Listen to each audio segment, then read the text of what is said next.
Herman, the 1979, you wrote an article in an academic journal on a problem-oriented approach to policing. This article's had an enormous influence in American policing.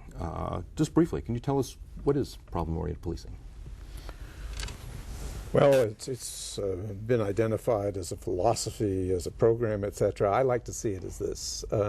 It essentially is an effort to refocus attention within police departments and to integrate into police operations a concern about the substance of policing, about what police do and the impact of their work. And it's an effort to look at specific parts of police business, the pieces of police business, and the behavioral problems that they have to deal with, to examine those problems in great detail and in great depth in ways that they have not been examined in the past, to try to find out what gives rise to them.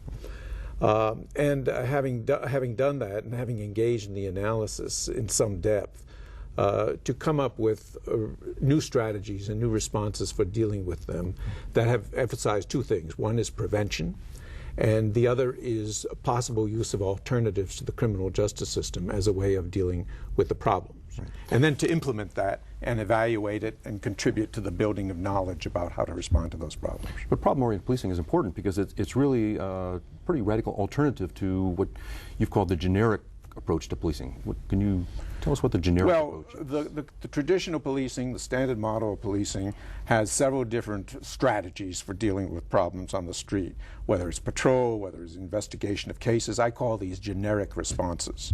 In problem-oriented policing, one comes up with a strategy in response to each of the specific problems that police confront, and there are hundreds of them, and that is based upon an analysis, research, and is driven by data.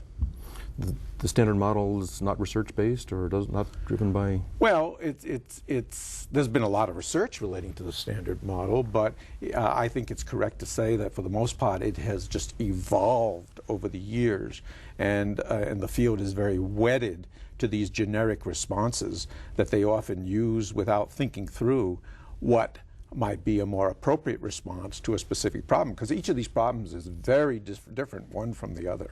Good, we'll have a chance to get into some of those